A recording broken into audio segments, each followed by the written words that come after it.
High, চলো দেখি আজ শীতের বাগান থেকে কী কী হারভেস্ট করতে পারি। তো প্রথমেই দেখো এখানে 4টে ঝুড়িতে ধনেপাতা আমরা বসিয়েছিলাম। তো এখান থেকে কয়েকটা আজকে তুলে নেব, আর তারপরে তুলবো লাল শাক। লাল শাক তো এবারে আমরা ভরে ভরে লাগিয়েছি, আগেও অনেকবার খাওয়া হয়ে গিয়েছে, কিন্তু এখন প্রবলেম হচ্ছে এই ট্রেগুলোতে আমাদের বিনসও রয়েছে। তো এত বেশি লাল শাকের জন্য ওই গাছগুলোতে ফাঙ্গাস ধরছে, তো তাই আজকে সমস্ত লাল শাক তুলে দেবো। তারপরে রয়েছে পালং শাক। পালং শাক তো অনেক গাছের গোড়ায় আমরা জাস্ট ছড়িয়ে রেখেছিলাম, সেখানেও হয়েছিল। তো আজকে এই ট্রে থেকে কয়েকটা পালং শাক তুলবো। আর একটা এক্সাইটিং জিনিস দেখাচ্ছি তোমাদের, চলো।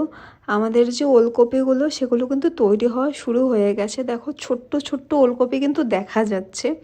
আর বাঁধাকপি, যেটাই আমি কদিন আগেই খাবার দিয়েছিলাম, সেটাও কিন্তু খুব ভালো গ্রোথ নিয়েছে। আর এই গ্রো ব্যাগটায় দেখো কিভাবে যেন একটা আলু গাছও হয়ে গেছে। তো চলো আজ এটুকুই, নেক্সট আপডেট আবার কোনো ভিডিওতে পরে দিয়ে দেবো।